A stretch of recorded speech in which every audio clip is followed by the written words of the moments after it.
Hi guys, in this video we're going to talk about how much do software engineers make, how much do I make as a new software engineer at Google, and what is the average salary of a Google software engineer. Let's get to it.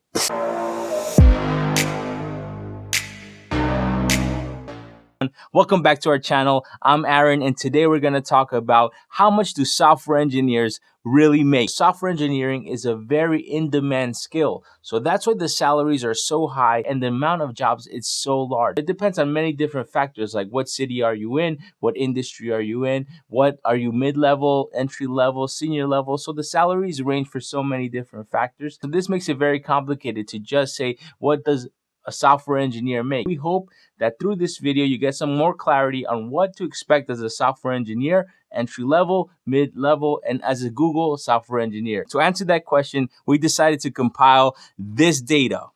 So this data is compiled by me. Remember that this video and all my videos in my channel are my opinion. Even though I do work at Google, I don't speak for Google. Hey Google, and if you're watching this, if your legal team is watching this, so the first column is broken down into the top 8 tech hubs in the United States, like Seattle, San Francisco, New York City. And then the other column is the median base salary for software engineers in those cities. And the third column is the entry level base salary of a software engineer. So as you can see, the highest paid city for software engineers, according to median salary, is San Francisco. And that shouldn't be no surprise to anyone. The biggest tech companies in the world all have offices in San Francisco. So of course, they're gonna pay the highest and most competitive wages of them all. And as you can see, this list isn't too shabby because the last one on the list is Chicago with the median salary of $95,000, which is really good money. So how much would an entry-level software engineer or recent grad make in these cities?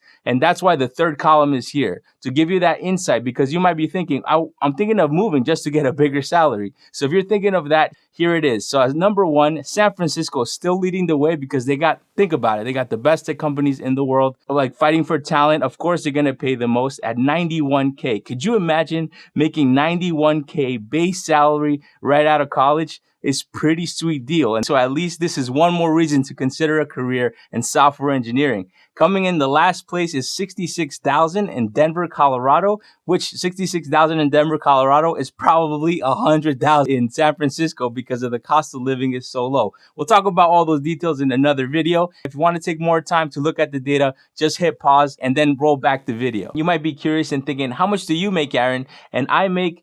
Smash that like button and subscribe. Thank you so much for all the support. Our up and coming YouTube channel is growing. Thanks so much for everyone's love and support. It's been awesome. But let's get back to it. So a software engineering salary is broken down into 3 parts: the base salary, the stock options, and the bonus. So my salary is $118,000. My stock options are 0, unfortunately, and my bonus is $15,000 after I complete my first year. So that comes to a grand total of $133,000. So my full offer is $133,000. I'm so grateful that I got the opportunity to get a job like that straight out of college.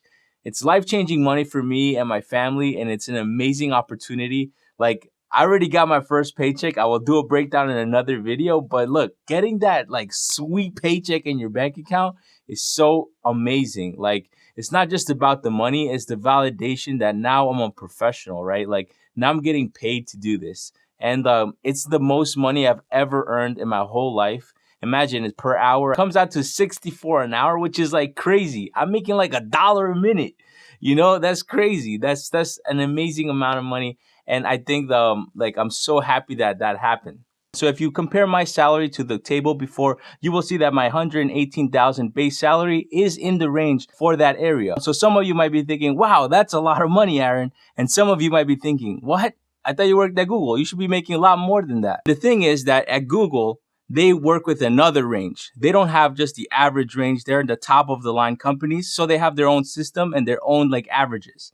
So the starting entry level at Google is called an L3. And so I'm an L3, and the average salary for an L3 at Google is $189,000. And it could be broken down into 3 different parts: The salary, which is $128,000, $40,000 for the stock options, and $20,000 for the bonus, which is a grand total of $189,000. I'm not making $189,000 yet because I'm in a program called engineering residency. So an engineering residency has its pros and cons. Con number one, where the heck is my $50,000 stock option? Well, I don't have that. The reason I don't have that is because I'm in that program called engineering residency. And in that program, I get a privilege that not many L3s get.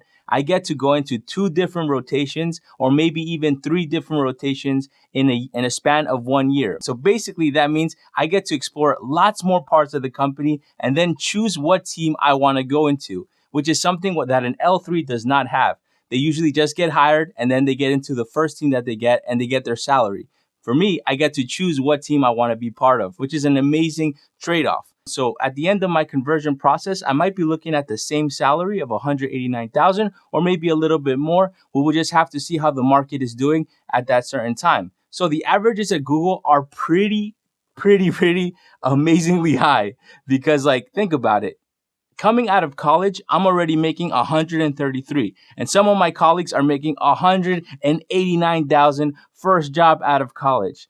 And that's not where it all ends. The salaries just keep getting higher and higher as you go up the levels. Like Google, which is considered a mid-level software engineer, makes an average salary of $264,000, which is amazing.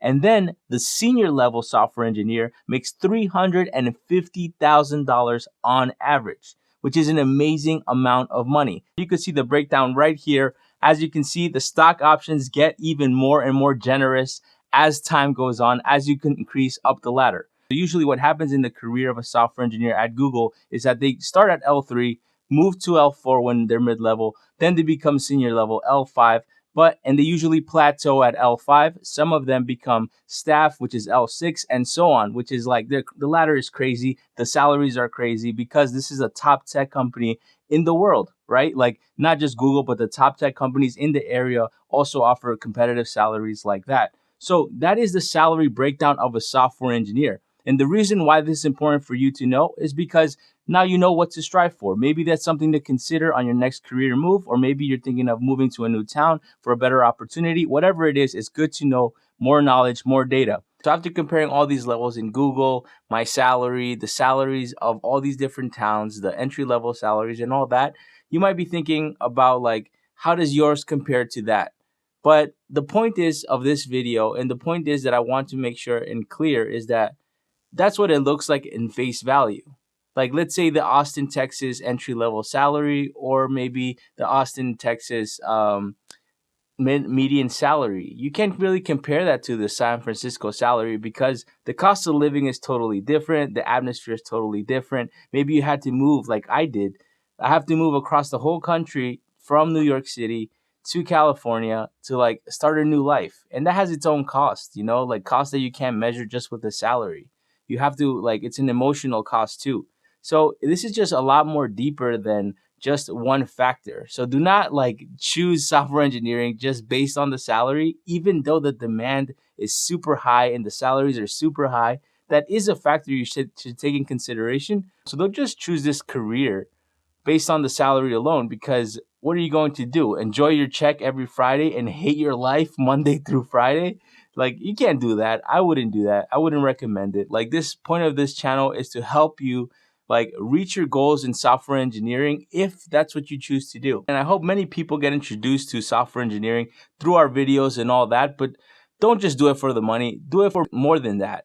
We will also be making a video on the engineering residency program just for those that are curious. Thank you so much for watching. Don't forget to like and subscribe. Peace out.